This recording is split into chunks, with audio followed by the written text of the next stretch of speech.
민트 오디오북.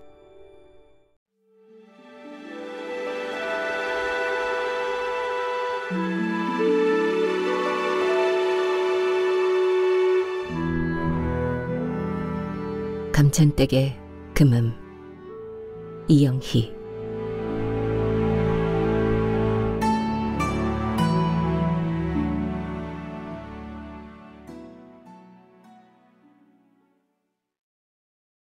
그가 또 나타났다. 노송이 우거지고 바위 사이로 계곡물이 흐르는 절경이라 못 이기는 채 따라갔다. 가다 보니 옛적 철렵하러 갔던 도덕암 근처인 것 같다. 경치에 감탄하여 깜빡했는데 아무래도 이건 아니다 싶다.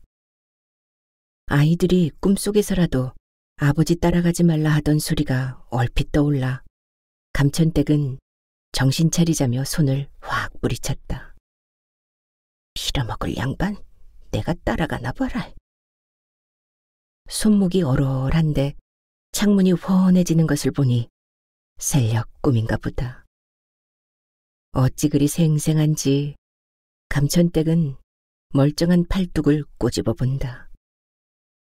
아픈 느낌이 드니 아직 나는 살아있다고 감천댁은 혼잣말을 중얼거린다. 생각 같아서는 벌떡 일어나 창문을 활짝 열고 큰 소리로 아이들을 깨우고 싶지만 몸이 말을 듣지 않는다. 참았던 소변을 보러 간신히 일어나서 의자에 달린 변기에 올라앉으며 감천댁은 자신의 처지를 확실히 깨닫는다. 몇 걸음 걸어 가까운 실내 화장실에도 못 가고 취침한 후 밥 먹는 방에서 용변을 보니 요강보다는 낫다고 생각할 수밖에. 가만히 꼽아보니 이렇게 누워있는 게 벌써 1년이 다 되어간다. 지팡이도 짚지 않고 다니냐는 지인들한테 지팡이 짚으면 폼 나냐고 큰 소리를 쳤다. 죄 받았는지 그날 밤 화장실에 가다가 비단 이불에 미끄러지며 넘어져 옴짝달싹할 수 없게 되었다. 텔레비전 홈쇼핑에서 광고하는 이불이 좋아 보인다고 했더니 같이 사는 넷째 아들 상훈이가 당장 주문해준 이불이다. 덕분에 그날 병원에서 한나절이나 검사에 시달렸다. CT 검사, MRI 검사라나 뭐라나 한참을 끌고 다니더니 넘어진 여파로 뇌 한 부분에 멍이 조금 든 것 같다고 한다. 큰 병원에 가서 수술해야 한단다. 한마디로 싫다고 버럭 소리를 질렀다. 멍든 것은 시간이 지나면 풀리지 않겠는가. 중노인들 다 하는 백내장 수술도 겁나서 못하는데 상노인이 전신마취했다가 못 일어나면 황천길이지 않은가. 개똥밭에 굴러도 이승이 났다고 하는데. 감천댁이 이렇게 누워있기 전에는 남한테 자기 몸을 보이기가 싫어 목욕탕도 꼭 딸내미하고만 다녔다. 아이들이 우리 엄마가 자존감이 높아서 그렇다고 저희끼리 쑥덕거리는 것을 들었다. 귀동냥으로 들으면서 한 수 배우곤 한다. 이런 때는 자존심이 높다고 하는 게 아니라 자존감이 높다고 하는 거로구나. 내가 자존감이 높기는 하지. 이래서 사람은 죽을 때까지 배워야 한다고 하는가 보구나. 감천댁은 중얼거린다. 점점 안개가 낀 듯 앞이 잘 안 보인다. 지난번 목욕하러 가서는 목욕탕에서 전기세 아끼려고 불을 등불로 켜냐며 불평했다. 둘째 딸이 깜짝 놀라며 안과로 데리고 갔다. 기다리고 검사하느라 몇 시간을 보냈다. 그러더니 백내장 수술을 하라고 의사가 적극 권한다. 어머니 의지만 확실하면 전신마취 안 하고 10분만 참으면 된다고 한참을 설득했다. 환하게 보이면 좋지만 이 나이에 완전히 앞을 못 보는 봉사가 될 수도 있어 한마디로 거절했다. 노인들이 매일 죽고 싶다고 입버릇처럼 말하지만 진짜 죽고 싶은 사람이 어디 있겠는가. 이렇게 좋은 세상 왜 죽어? 이제껏 고생만 하고서 죽는다면 억울하지. 좋은 시절에 세상에 나올 것이지. 하필이면 일제강점기에 태어나 늘 배를 골았다. 먹을 것이 없어서 들에 나가 나무를 뜯어다가 나달 조금 넣고 물을 바가지로 부어 온 식구가 허기를 면했다. 길 가다가 찔레를 꺾어 먹고 목화 열매 미영을 따먹었다. 진달래를 입이 시커매지도록 따먹기도 했다. 춘궁기가 되면 나물도 새어서 먹을 수 없으니 소나무 거죽을 다 벗겨 먹고 용변을 볼 수 없어 하수구를 뚫듯 할머니가 꼬챙이로 파내어 얼마나 아팠던지. 요즘 어느 가수가 부르는 보릿고개를 들으면 지금도 그 시절이 생생하게 떠올라 눈물이 난다. 태산 줄령보다도 더 넘기 힘든 고개가 보릿고개에 있다. 해방되고는 미군 지프나 비행기에서 떨어지는 가루 우유나 초콜릿을 하나라도 더 주워 먹으려고 쫓아가던 아이들의 떼꾹 절은 모습이 눈에 선하다. 그때는 정신대에 끌려가지 않으려고 조언을 시켰다. 감천댁의 나이 16이었다. 선도 안 보고 어른들끼리 주선해서 남편이 안 못 보는 사람이면 어쩌나 했는데 다행으로 콩깍지가 씌어선지 새신랑은 천하의 미남이었다. 감천에서 시집 왔다고 그때부터 그녀의 벼로가 감천댁이 되었다. 지금도 나라고 지칭하기보다는 스스로 감천댁으로 부르는 게 습관이 되어 사람들을 헷갈리게 한다. 또 이 호칭이 시집살이를 더하게 되는 빌미가 되었으니 억울한 마음이 없지 않다. 며느리가 미우면 발 뒤꿈치가 계란 같다고 미워한다더니 지성이면 감천인데 쟤까짓 게 무슨 지성을 다하냐고 얼토당토하는 트집을 잡았다. 아무것도 모르는 계집아이가 새댁이 된 것도 잠시 유교 같아졌다. 며칠 같이 살지도 않았는데 잘생긴 남편은 국가 수호를 위한 동원령에 따라 전방으로 떠나고 혼자서 큰딸을 낳았다. 아이가 아이를 낳은 것이다. 무식하면 용감하다고 스스로 탯줄을 끊고 미역국도 못 먹은 채 후구지책으로 생활전선에 뛰어들었다. 배운 게 있나 미천이 있나. 그래도 머리는 돌아가 떡 파는 이웃한테서 떡을 떼다가 배고픈 피난민과 군인들한테 팔면 되겠다는 생각이 들었다. 당장 아이를 포대기로 끌어매고 떡 양푼을 머리에 이었다. 가까이 포탄이 떨어지는데도 목구멍이 포도청이라. 내 귀! 하며 피가 벌겋게 흐르는 귀를 감싸며 소리 지르는 사람이 있는데도 떡 팔리는 재미에 무서운 줄을 몰랐다. 군인들이 물밀듯이 밀려와 떡은 늘 모자랐다. 가끔 음흉한 군인이 몸을 만지려고 하면 감천댁은 일부러 죄 없는 아이를 꼬집어서 울리고 아이를 달래는 척 돌아서며 위기를 넘기곤 했다. 그야말로 궁즉통이었다. 지금도 아이들이 듣기 좋은 소리로 엄마가 많이 배웠으면 한 자리는 따놓은 당상이었는데 라고 말하지만 스스로 생각해도 기특할 만큼 지혜로웠다. 온몸으로 부딪히며 그런 어려운 세상 살았는데 말만 하면 다 해결되는 이 좋은 세상을 누구 좋으라고 하직하겠는가.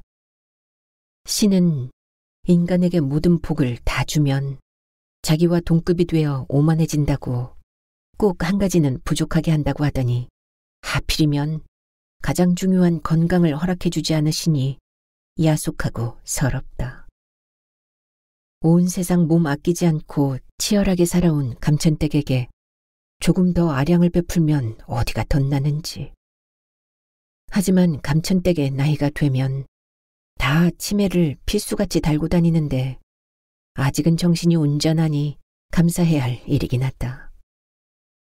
자식들은 엄마가 그 고생하고 살아서 제일 걱정한 게 치매였다고 한다. 분출하지 못한 스트레스가 많이 쌓일수록 치매 확률이 높아서란다. 인간의 얼굴이 다 다르듯 어떤 이론도 누구에게나 다 맞는 것은 아닐 것이다. 옛날에는 암탉이 울면 집안 망한다고 지금은 초등학교라고 하는 국민학교 가는 날 정문에는 아버지가 지키고 뒷문에는 큰아버지가 못 들어가게 지켰다. 제 시간에 가면 들어갈 수 없기에 안 가는 척하고 해차를 떨다가 시간이 지난 뒤에 사방을 살피며 가곤 했으니 지각을 밥 먹듯이 했어도 한글을 해독할 수 있었다. 가방끈은 짧아도 책을 볼 수 있어 자식들이 상급 학년으로 올라갈 때면 버리지 않고 숨겨놓았다. 못 사는 종갓집 맏며느리에 제사를 비롯한 관혼 상제, 팔남매나 되는 자식들을 수시로 낳고 농사일까지 하느라 정신이 없었지만 졸면서도 감천댁은 책을 놓지 않고 아이들 잘 때 책을 보았다. 그래야만 많이 배운 신식 남편과 말이 통하리라는 것을 일찍 알았던 것 같다. 아버지가 그렇게 학교 못 가게 말렸어도 고마운 게 아버지가 93세, 어머니가 96세까지 큰 병 없이 사셨다는 것이다. 다 못 살던 시절이었는데도 정이 좋으셨고 낙천적이었다. 그런 긍정적인 좋은 유전자를 물려주셨으리라 믿으면 감천댁은 지금도 의지가 된다. 아이들 말로는 부모의 임종 나이를 더해서 반으로 나누고 10을 더한 것이 수명이라는데 그러면 감천댁은 아직 멀었다는 생각이 든다. 셋째 아들 내외가 산삼을 캤다며 들고 왔다. 며느리하고는 피도 한 방울 안 섞였고 감천댁이 젊었을 때 사는 것을 보지 못했는데 꼭 감천댁의 젊은 시절 판박이를 보는 것 같다. 어쩌면 그 애는 생활력이 그렇게 강한지 잠시도 쉬지 않는다. 산삼을 캐러 다니고 나무를 뜯는다며 들이나 높은 산으로 겁내지 않고 다닌다. 한 번은 100년 됨직한 산삼을 가져왔기에 그건 팔고 미삼이나 달라 했더니 수시로 작은 뿌리 산삼을 들고 온다. 감천댁이 이만한 것도 산삼덕이 아니냐고 신우들까지 칭찬을 아끼지 않는다. 나이 먹을수록 생명에 대한 애착이 강하다고 하더니 감천댁도 그 며느리가 이제는 예뻐 보인다. 넷째 아들 상훈이가 아침상을 들고 들어온다. 아들이라도 얼마나 곰살맞은지 불고기, 명란젓, 김치, 시금치를 일본 사람들처럼 조금씩 골고루 담아서 먹기 좋게 다 잘게 썰었다. 지난밤 꿈자리가 뒤숭숭했다는 핑계로 이따 먹는다고 밀어두었다. 상훈이는 안 드시면 더 기운 없다며 안타까운 눈초리로 쳐다보더니 방을 나간다. 감천댁은 저 아들만 생각하면 가슴이 미어진다. 내가 이러면 안 되는데 늙으면 애 된다는 말이 들리지 않는다. 생각하면 한숨만 쏟아져 애써 생각하지 않는 우리 집 자랑 큰아들이 잘못되고 장례식 날이었다. 이제 형이 없으니 어머니는 내가 모시겠다는 둘째 아들 말이 떨어지기 무섭게 셋째 아들이 자기가 모신다고 우겼다. 형제의 말을 두 며느리가 들었다. 상의도 없이 누구 마음대로 어머니를 모시냐며 두 며느리가 동시에 합창을 하듯 언성을 높이는 것을 넷째 아들이 들었다고 한다. 상훈이 그날로 서울에서 짐을 싸 집으로 내려왔다. 아직 결혼 안 한 자기가 모시는 게 제일 나을 것 같다고 하면서 소위 S대 경영대를 나와 대형 증권사에서 잘 나가던 재원이 뭐 홈트레이딩인가 뭔가 하면 밥은 먹을 수 있다고 하면서 직장을 접었다. 그러니 동시에 결혼도 포기한 것이나 미안가지다. 제압이 고주박 쓰러지듯 맥없이 가고 8이나 되는 아이들 배 굴리지 않으려고 감천댁은 안 해본 일이 없다. 돼지를 키우느라고 버리는 구정물을 집마다 얻어이고 오다가 미끄러지기도 하고 텃밭에서 키운 것과 뜯어온 나무를 하루 종일 난전해서 안 팔아본 것이 없다. 크는 아이들이라서 어찌나 먹어대는지 어떤 때는 한 달에 쌀 한 가마니가 모자랐다. 다행히 위로 딸 셋을 두어서 아들 못 낳는다고 시집살이는 했지만 그 아이들이 일찍 취업해서 가정을 도왔다. 셋째가 내려가고 엄마를 부르는 소리가 밖에서 들린다. 청주 사는 둘째 딸이 또 왔나 보다. 꼭 사위랑 같이 오는데 늘 반갑게 엄마 얼굴이 훨씬 좋아지셨다며 다정하게 일으킨다. 듣기 좋은 소리 하는 것이지만 싫지 않다. 오늘도 사위가 용돈 봉투를 내민다. 감천댁은 잊지 않고 퇴직해서 벌이도 없는데 무슨 돈을 주느냐며 걱정하면 얼른 일어나셔서 하시고 싶은 것 하시라며 희망을 심어준다. 사는 자체가 지나고 나면 후회 투성이지만 처음 집에 데려왔을 때 키가 좀 컸더라면 하고 아쉬웠다. 그랬는데 변치 않고 이렇게 한결같이 사람 노릇 제대로 할 줄 어찌 알았으리야. 딸내미가 손을 잡더니 어제 꿈에 아버지 목소리를 들었는데 모습은 보이지 않고 궁금해서 쫓아왔어요. 엄마 꿈에도 나타나셨느냐 묻는다. 그 양반이 꼭 청년같이 잡아 끄는데 꿈에라도 죽은 사람 따라가지 말라는 너희들 말이 생각나서 뿌리쳤지. 황천길 안내는 저승길 먼저 간 사람이 한다니 결국은 그 양반을 따라갈 텐데.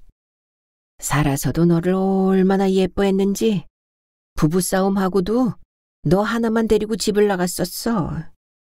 그런데 참 미안한 일이다. 두 사람 꿈에 같이 보이고. 6.25 끝나고도 신랑은 한참이나 군대에 더 있었다. 기다리느라 감천댁은 눈이 빠지는 줄 알았다. 시집살이로 눈물 콧물 말을 날 없이 기다리는데 새신랑은 그 허여멀끔한 얼굴이 반쪽이 되어 돌아왔다. 별일 없이 무탈하게 돌아온 것만도 감사한데 내 편이 있다는 게 그렇게 좋을 수가 없었다. 그러나 독수공방한 아내는 뒷전이고 책에 한이 맺힌 사람처럼 오직 책에 매달렸다. 오매불망 기다리던 둘째는 종무 소식일 수밖에. 하늘이 원망스러웠는데 삼신할미도 감천댁이 가엾었는지 드디어 점지하셨다는 신호를 보냈다. 큰딸 낳고 무려 7년이 흘러가 못 낳는 줄 알다가 접한 임신기미는 새댁을 날아갈 듯 기쁘게 했다. 하늘을 보아야 별을 따지. 감천댁은 생각만으로도 얼굴이 붉어졌다. 둘째는 뱃속에서도 순하더니 세상에 나와서도 순하게 혼자 놀고 글자를 알면서는 책을 손에서 놓지 않았다. 큰딸은 살림미천이라고 하더니 동생을 업고 온갖 심부름을 다했다. 어느 날은 보리타작하는 곳에 업고 갔는데 보리가락이 아기 눈에 들어가서 온 식구가 기함했다. 아이를 둘러업고 한밤중에 시오리를 더 걸어 안과를 찾아가니 벌써 눈에 집을 지었다고 한다. 귀한 아이 봉사되는 줄 알고 얼마나 놀랐는지 그 생각하면 감천댁은 지금도 가슴이 벌렁벌렁한다. 공부를 잘해서 길을 가도 그의 엄마라고 하면 부러워해서 감천댁은 괜스레 어깨가 으쓱하곤 했다. 건강하고 참해서 눈으로 병원에 간 일 말고 부모 속을 썩인 일이 없었다. 다만 학교에서 배웠다며 물에 빠진 송장을 물고기가 파먹는다고 어느 날부터 멸치 한 마리도 비린 것은 먹지 않았다. 감천댁은 그 바쁜 와중에도 둘째 딸 만두는 고기 넣지 않고 따로 끓여주곤 했다. 지금도 셋째 딸이 언니는 그렇게 예뻐하고 하면서 편애한 것에 아직도 샘을 내는 빌미가 되었지만 어찌 보면 나중을 내다보고 시쳇말로 보험을 들듯 했는지 감천댁은 피식 웃음이 나온다. 교육감 상을 타고도 가정 형편상 서울로 진학하지 못하고 공무원 시험을 본 후 주경야독했다. 빠른 승진으로 여고에 현수막이 2번이나 나붙고 대학원에서 최우수 논문상을 타서 어미를 기쁘게 했다. 지금도 부부가 금실 좋게 살고 있으니 자식 농사가 반타작이라고 하면 이 딸이 가장 편하게 바라보는 쪽에 속한다. 부모와 자식 간에도 궁합이 있다면 늦게까지 어미랑 궁합이 잘 맞는다고 함이 맞을 것이다. 그래서 지금도 그 딸이 뭐라고 하면 그저 듣곤 하는데 밀어놓은 밥그릇을 들고 숟가락으로 입에 퍼넣기 시작한다. 상훈이 같으면 천천히 조금씩 눈치를 보며 씹을 시간을 주는데 이 애는 평생을 번갯불에 콩 튀기듯 바쁘게 살아선지 생김과 다르게 밥 먹이는 것도 급하다. 감천댁은 나도 아직은 숟가락은 들 수 있다고 숟가락을 뺏어들었다. 그 덕에 한 공기를 다 먹어치웠다. 상훈이는 그런 줄도 모르고 누나가 오니 다 드셨다고 좋아한다. 내 배가 부르니 그제야 감천댁은 사위가 준 봉투에서 5만 원을 꺼내 내 몸이 이러니 점심 해줄 수도 없고 나가서 맛있는 것 먹고 올게 하고 내민다. 큰딸은 아무것도 모르고 모든 게 부족한 시절에 낳아서 감천댁의 화풀이 대상이었고 선도 안 보고 데려간다는 셋째 딸은 출생부터 미움을 받았다. 못 낳는 줄 알다가 낳은 둘째 딸은 시어른들이 예뻐하더니 셋째도 딸이자 씨앗을 들였다. 감천댁의 나이 겨우 20대 중반이었다. 아들이 없어 양자를 간 남편이라 이해를 못하는 것은 아니지만 그때 씨앗은 손을 얻기 위한 일반화된 관습이었단 듯하다. 애를 갖고도 머리에 한 양푼씩 이고 나가 빨래를 해오면 때가 다 빠지지 않았다고 트집을 잡고 다듬이 소리로 시어미를 때린다고 애매한 소리로 동네 사람들까지 들먹였다. 시어머니는 신랑이 13살 때 돌아가시고 들어온 서모인데 아들을 출산하면서 그 시집살이가 더했지만 감천댁은 참는 수밖에 방법이 없었다. 그때는 벙어리 3년, 귀머거리 3년, 봉사 3년에 출가 외인은 죽었어도 그 집 귀신이 되라던 시절이었으니 씨앗에게 새순물을 따뜻하게 데워서 갖다 주고 밥도 따로 차려서 방에 갖다 주었다. 미안했는지 그녀는 한 달이 안 돼 제 발로 걸어서 집을 나갔다. 그럴 때 태어난 셋째 딸이 예쁠 수 있겠는가. 그 딸이 지금도 자라노라고 하는데도 괜스레 그때 생각이 나고 짜증이 나 대놓고 투정하곤 한다. 셋이 나가서 점심을 먹고 오더니 둘째 딸이 자꾸 머뭇머뭇하며 눈치를 보더니 엄마 지금 컨디션이 어떠세요? 라고 한다. 나야 뭐 너희들이 이리 걱정해주니 매일 좋지. 이게 감천댁의 장수 비법인지 모른다. 몸을 마음대로 움직이지 못하면서도 늘 이렇게 긍정적이다. 엄마, 괜찮으시다니 그 애 없을 때 말씀드릴게요. 상훈이가 어디 들러온다네요. 엄마 역정 내실지 모르는데 이 집하고 텃밭 문제예요. 엄마는 백수 하시겠지만 이렇게 정신 말짱하실 때 상훈이한테 공증해 주세요. 미리 다 넘겨주는 것은 엄마가 싫어하시니 나중에 상훈이한테 준다는 약속을 증인 세워서 공증해 놓자는 거죠.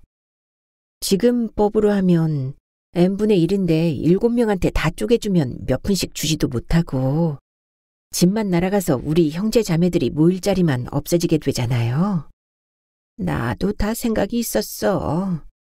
큰아들 그리 되고 모시지 않겠다고 하던 둘째가 집이 생각났는지 잘못했다고 모시겠다고 왔었어.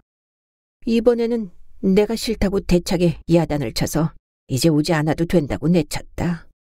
다음에도 또 와서 집이 있으면 국가에서 주는 남 다 받는 연금도 못 받는다고 상속해달라고 하더라. 내 참 기가 막혀서. 경로당의 김영감과 새둑댁도 입에 혀같이 굴던 아들 앞으로 이전해 주었더니 이후 연금 탄다고 와보지도 않더란다. 집만 날아간 것이지.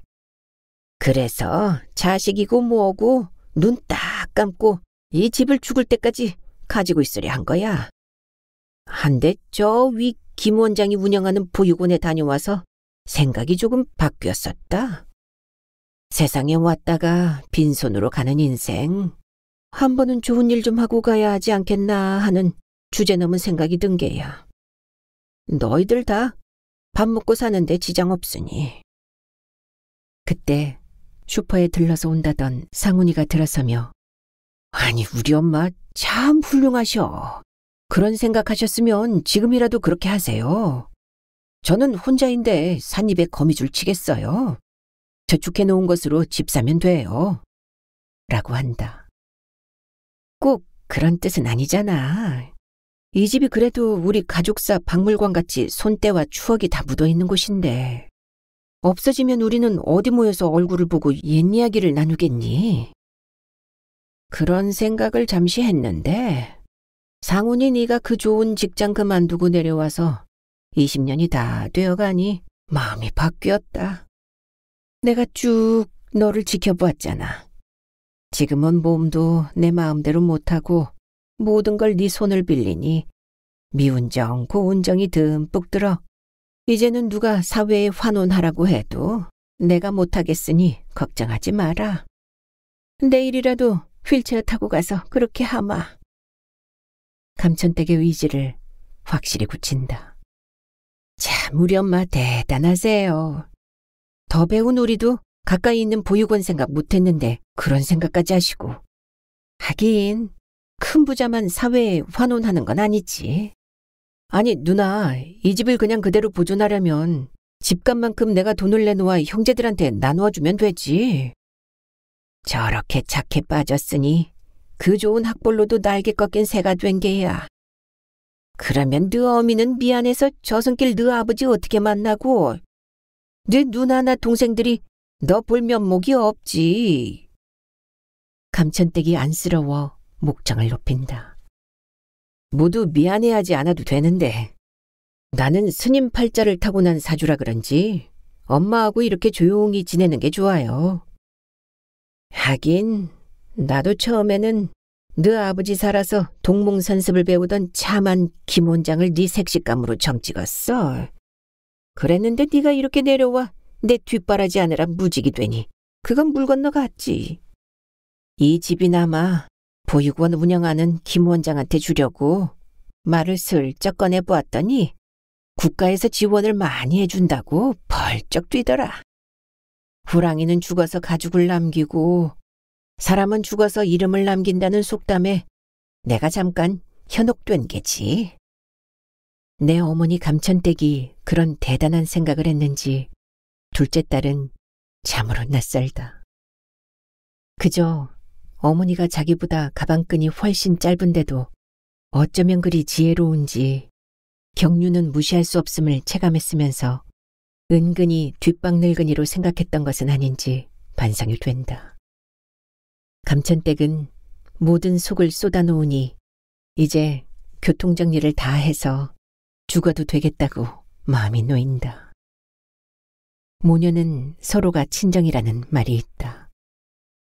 지금같이 솔직하게 털어놓으니 의외로 일이 쉽게 풀려 10년 묵은 채증이 떨어지듯 모녀가 속이 뻥 뚫리니 생긴 말이 아닐지 싶다. 둘째 딸이 막 일어서려는데 형님 저 왔어요 하는 소리가 들리더니 늑수구레한 부부가 들이닥친다. 감천댁이 자세히 보니 첫째 시동생네 부부다. 오랜만이라 반가워서 벌떡 일어나려 했지만 마음뿐이다. 부축을 받고 겨우 일어나니 싱거운 시동생은 형수님 목욕하셨는지 신수가 화나시네요. 시집가도 되겠어요. 라고 농을 한다. 세월은 문구멍으로 말 타고 지나가는 순간을 보는 것 같이 빠르다고 하더니 옛말은 하나도 들리지 않는다. 감천댁이 아무것도 모르고 시집와 신랑은 군대에 가고 계모 시집살이가 더 심해진 게 저 시동생 낳고 나서다. 그러니 나이로 20년 차이가 나서 아들 같은데 머리에 하얗게 서리가 내려 같이 늙어가는 것 같다. 싱거운 것은 예전이나 똑같아요. 덕분에 동서는 맨날 웃고 살지? 지금 생각해도 내가 중매를 잘했어. 처가에 색시 보러 갔다가 잠바 속에 그 집 마당에 닭 품고 온 거 생각나요? 닭 잡아먹고 오리발 내밀려고 했는지 잡아왔더라고. 중매 한낮까지 얼마나 가슴이 떨리던지. 형수님 얼굴도 좋아지셨는데 기억력도 그대로인 것을 보니 백수하시는 거 문제 없겠어요. 목욕을 자주 하시나 봐요. 라고 한다. 목욕은 저 애하고 자주 갔는데 내가 이렇게 눕고 나서 시청에서 일주일에 한 번씩 차가 와요. 휠체어 타고 문 앞까지 가면 그 사람들 셋이 차에 태워서 목욕시키고 머리 감겨서 잘라주기까지 해요. 좋은 세상이지. 근데 형님, 지금 생각하니 형님은 참 앞을 내다보는 해안이 있었어요. 그전에도 애들이 그렇게 많은데 둘째 딸한테 얼마나 잘하던지 저는 속으로 그까짓 계집애 했어요. 지금도 먼 데서 저렇게 자주 오는 것을 보니 평생 보험 든 거나 마찬가지지요. 저는 그전에 물자 귀할 때 명절에 쇠고기가 들어와서 손자 주려고 모처럼 장조림을 했어요. 손자 밥 먹이는데 손녀가 자꾸 자기도 달래요. 계집애가 하면서 손녀는 그냥 그 국물에 비벼주었더니 나도 저거 먹고 싶다고 하는데도 무시했어요. 그 손녀가 악착같이 공부하더니 지 오빠도 못된 잘나가는 변호사 되었잖아요. 지금도 그 소리 하면서 서운해하고 장조림을 여봐라한 듯이 먹어요. 나도 여자면서 여자 무시한 게 후회 막급이에요. 동서가 한탄한다. 다 못 살던 시절이라 그랬지. 나는 그때도 아들, 딸 구별 않고 열심히 하는 놈 밀어준다고 했어. 라고 대수롭지 않게 감천댁은 응수했는데 그 어려운 고시 합격하고 잘못된 아들이 눈에 밟혀 눈물이 난다. 이 집에서는 그 아들 말하는 게 금기사항으로 되어 있어 아무도 입에 올리지 않는데 내가 주책 없이. 늙으면 필요한 것은 나오지 않고 눈물, 콧물, 쓸데없는 게 많이 나온다고 하며 감천댁은 능청스럽게 눈물을 감춘다. 시동생 부부한테 이제 보았으니 냄새나는 방에 더 있지 말고 얼른 가보라고 떠밀었다. 냄새 핑계를 댔지만 감천댁은 실상 뒤가 급해졌다. 아직은 정신이 있으니 시동생 보는 데서 엉덩이 까내리고 용변을 보고 싶지는 않다. 텔레비전에서 죽을 때 더 사랑할 걸, 더 베풀 걸, 더 용서할 걸 하며 인간은 죽어간다더니 서모 시집살이로 미워하던 시동생을 뒷바라지하고 중매까지 한 것은 참 잘한 일이라고 감천댁은 스스로 위안한다. 그렇게 했으니 이 늙은이를 잊지 않고 찾아와서 말이라도 섞지. 세상에 공짜가 어디 있겠는가. 세상살이가 다 품앗이인 것을. 감천댁은 이튿날 넷째 상훈이와 증인이 되어줄 그의 친구 2명과 함께 사촌오빠 아들이 하는 법무사 사무실에 갔다. 쇳불도 단김에 빼랬으니 이참에 확실히 해두자고 결심한 터였다. 한참 동안 기다려 사후에 모든 게 상훈이한테 상속하는 것으로 되었다며 보라고 서류를 내민다. 앞이 뿌연히 아무것도 보이지 않는다. 이게 다 백내장 수술하라는 것을 안 해서 그렇다는 생각이 들어 감천댁은 어련히 잘 됐겠냐고 시침을 떼며 알았다고 했다. 돌아오며 감천댁은 생각에 잠긴다. 65세가 넘고도 30여 년이 되어가는데 아들 앞으로 해주고 연금을 탔으면 그게 얼마인가. 사실 아깝다. 증여해주고 찬밥 됐다는 경로당 노인들 이야기를 듣고 이렇게 한 게 잘한 것인지 감천댁은 내 자식들이 그 집 자식들 같게 하겠냐만 자신이 지금까지 자식들한테 무시당하지 않은 게 이만큼이라도 쥐고 있어서라고 자위한다. 둘째 딸이 와서 참 잘했다고 하길래 다른 애들한테는 우선 말하지 말라고 감천댁은 당부를 잊지 않았다. 전화가 왔다기에 받았는데 윙 하는 소리만 날 뿐 잘 들리지 않는다. 늙으면 잘 안 보이고 잘 들리지 않는다고 하더니 누워있고부터 감천댁은 그것을 확실히 느낀다. 둘째 딸에게 바꾸어 주었다니 저희끼리 한참을 떠든다. 지난번 왔을 때 몸이 좋지 않아 괜한 소리를 해서 큰딸이 서운해하더니 용돈만 붙이고 안부를 묻나 보다. 일찍 나았으니 그 애도 벌써 70 중반이다. 큰딸하고는 공증하는 것을 훨씬 전부터 의논해서 잘했다고 하더란다. 누워만 있으니 이 생각 저 생각 잡념이 많은데 오후에는 어려서 한 동네서 큰 육촌 여동생이 왔다. 그녀랑 감천댁은 7살 차이가 나니 그녀도 80이 넘었는데 혼자 온 것을 보니 건강한가 보다. 그때 학교 못 가게 하려고 언니 아버지와 백부가 지켜서 안 가는 척하고 땅 따먹기 했는데 지금 생각해도 우리는 그때 참 영악했던 것 같아. 그때 글자 배워서 시내버스도 묻지 않고 잘 타고 다니고 식당 메뉴도 잘 읽지. 그럼 참 잘한 거지. 누에 먹이려고 뽕 따던 생각 나니? 산밑밭에 뽕이 하도 실해서 열심히 따다 보니 환해지더라. 아마 지금 가로등 켜있는 것 같이 환해졌어. 2달의 끼에 눌러서 가득 땄는데 한참 후에 갑자기 캄캄해졌지. 이상해서 다시 보니 호랑이가 어슬렁어슬렁 돌아서서 가고 있었어. 몸이 오싹해 신음이 튀어나오려는 입을 손바닥으로 막았지. 아마 우리가 하도 열심히 뽕을 따니까 호랑이가 지켜보았는데 호랑이 눈에서 나오는 빛이 불빛보다 더 밝았던 게야. 언니, 그때 나는 바지에 오줌을 다 지렸는데 언니는 얼마나 대담한지 표시도 안 나더라. 호랑이가 나오는 옛날 이야기 많이 들으며 자랐는데 그게 사실일까 의아했었어. 근데 그때 호랑이 불빛 본 이후로는 그럴 수 있겠다고 생각이 되더라고. 호랑이 불빛으로 뽕을 딴 기억을 그녀도 아직 잊지 않고 생생히 기억하고 있었다. 호랑이 담배 먹던 시절 이야기라는 말이 있지만 호랑이 눈빛이 웬만한 차 불빛보다 더 환하다는 경험을 한 것이다. 참 언니는 그때나 지금이나 대가 센 여장부야. 지금 언니 나이에도 다 기억하니 그만하면 무지 건강한 거지. 저 화분의 군자란도 주인 닮아 싱싱하게 꽃을 피웠네.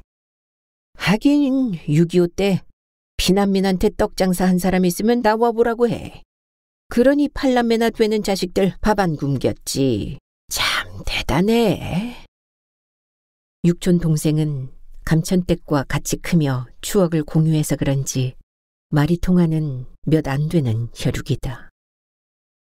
대화하면서도 감천댁은 모처럼 옛날로 돌아가 신이 난다.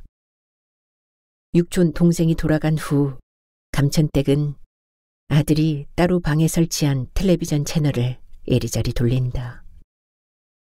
올해 104세라는 김영석 박사가 나왔다.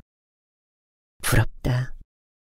건강하지 않게 오래 사는 것은 재앙이지만 저렇게 천수를 누린다면 얼마나 좋을까. 나도 비단 이불만 욕심을 내지 않았으면 미끄러지지 않았을 테고 이렇게 누워있지도 않았을 텐데 후회하면 무엇하겠는가. 멀리서 살아 자주 오지 않던 셋째 딸이 바리바리 싸들고 들어왔다. 웬일이냐 했더니 엄마 돌아가시기 전에 한 번 더 보려고 왔다고 한다. 맞는 말인데도 감천댁은 이내 역정이 난다.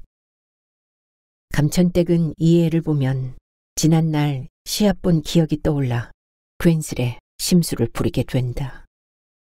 제 언니와 2살 터울인데다 가정 형편이 그랬으니 관심을 끌려고 거짓말을 하다가 혼쭐이 나곤 한 딸이다. 일찍 밖으로 돌아 많은 것을 배웠는지 음식 솜씨가 좋다. 엄마 닮아 솜씨가 좋다고 하는데도 감천댁은 진실로 들리지 않으니 늙으면 자기밖에 모르고 애 된다는 말이 맞는다. 이 딸은 자주 제 언니와 비교당한 것을 서운해하곤 하는데 오늘은 또 막내 왔다 갔느냐며 묻는다. 돌아가신 아버지 사랑은 못 받았어도 엄마와 형제 간의 사랑은 제일 많이 받았는데 그러면 안 된다고 냅다 전화를 한다. 그러잖아. 설 때 가게 문 열어서 못 가니 오늘 엄마 뵈려고 간다고 하나 보다. 잘생긴 막내 아들이 고기랑 해산물을 잔뜩 안고 들이닥친다. 감천댁 나이 40 중반에 나와서 사람 구실할지 미심쩍었는데 키도 제일 크고 인물도 제일 좋다. 학교 다닐 때부터 여자애들이 부대로 따라다니니 착각했는지 공부를 제대로 하지 않았다. 감천댁은 이 애를 보면 또 가슴이 아프다. 나이 먹어 가진 게 민망하고 부끄러워서 나물 뜯으러가 떨어지라고 높은 언덕에서 뛰어내리고 간장을 한 대접씩 마셨다. 그랬는데도 제 딸 다 채우고 세상에 나와서 손발이 제대로 생겼는지 먼저 살폈다. 젖이 제대로 나오지 않아 젖 나오게 하려고 감천댁은 별짓 다 했다. 남편이 보증서 주고 화병으로 병석에 있을 때라 먹고 사는 일이 힘들어 보리쌀 삶은 물에 당원을 타서 마시기도 했다. 그 아들이 저렇게 허여멀끔하니 커서 제 밥벌이를 하니 여러 감정이 교차한다. 이런 제 어미 마음을 알지 못하니 고기를 구우며 술도 한잔하는 것 같다. 감천댁은 먹지도 않는 고기를 구워 저희끼리 먹고 있지만 화기애애하게 담소를 나누는 게 보기 좋다. 감천댁이 가더라도 저렇게 우애 있게 살겠거니 싶어서다. 막내 며느리가 술은 그만 마시라며 퇴근해서 집으로 떠나고 나니 적막강산이 따로 없다. 재수가 오면 불편한지 잠시 자리를 비우었던 상훈이가 들어왔다. 어른 모시고 살면 수시로 저렇게 손님들이 들이닥치니 같이 모시고 사는 자식은 신경이 쓰일 것이다. 더군다나 상훈이는 내성적인데다 거의 20년을 감천댁하고만 살았으니 요즘 찾아오는 사람들만으로도 불편할 것이다. 그 생각을 하니 요즘 부쩍 사람들이 많이 방문한 게 감천댁은 마음에 걸린다. 틀림없이 내가 얼마 못 산다고 했을 거야. 감천댁은 의심이 삐죽이 올라온다. 상훈이를 마구 다그치니 아니라고 엄마가 효자 효녀로 키워서 그런 걸 괜스레 트집을 잡는다고 하더니 둘째 누나한테 전화한다. 감천댁이 자꾸 심술을 부리니 둘째 딸이 또 쫓아왔다. 엄마, 우리 엄마같이 복받은 사람이 어디 있어요. 먹고 살기에 바쁘다고 다른 집 자식들은 핑계대고 오지 않는데 엄마가 잘 키워서 저렇게 자주 오는 것을 죽을까 봐 자주 온다니 복에 겨운 소리 하시는 거예요. 원고 청탁받은 것도 아직 못 썼는데 억지를 쓰시니 자꾸 그러시면 요양원 가셔야죠. 라며 둘째 딸이 엄포를 놓으며 눈을 흘긴다. 정말이니? 호강에 겨워 요강에 빠진다더니. 감천댁은 딸의 말을 믿고 싶어진다. 뭐 하루에도 인간은 6,000번의 생각을 한다는데 자신도 그럴 것이라고 생명에 대한 애착에 긍정을 더한다. 소설은 그냥 쓰면 되지. 많이 배운 애가 그렇게 쓸 게 없어. 감천댁 이야기 쓰면 장편소설 대권은 될 텐데. 라고 한심하다는 듯 딸을 넌지시 바라본다. 그제야 둘째 딸은 영감이 떠오른다. 성공하지 못한 예술인, 감동을 주지 못하는 목사, 혼자 사는 할망구의 공통점이 영감이 없다는 것이라는 우스개를 하더니만 바쁜데 오늘 여기 오기를 잘했다는 생각이 든다. 참 우리 엄마 대단하셔요. 이 집을 보육원에 내놓을 생각하신 것도 대단하신데 엄마 이야기를 소설로 쓰라니 왜 그 생각을 못했을까? 엄마 사신 게 하도 드라마틱하고 구구절절해 장편 소설로만 생각해 엄두를 못 냈는데 엄마 요즘만 써도 단편이 충분히 되겠어요. 그래서 노인 한 분이 돌아가시면 도서관 하나가 없어진다고 하나 봐요. 나는 그런 우리 엄마의 건강과 글 쓰는 유전자를 물려받았으니 얼마나 고마운 일이에요. 우리 엄마가 구세주십니다. 둘째 딸이 쾌재를 부른다.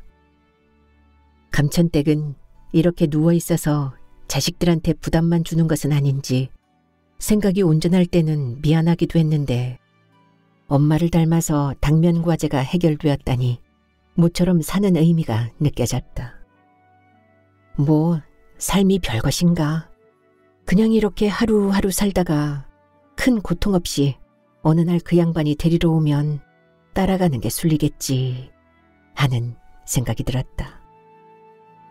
그 길에 금음 뒤에 초승달이 뜨는 것을 보지 못할 테지만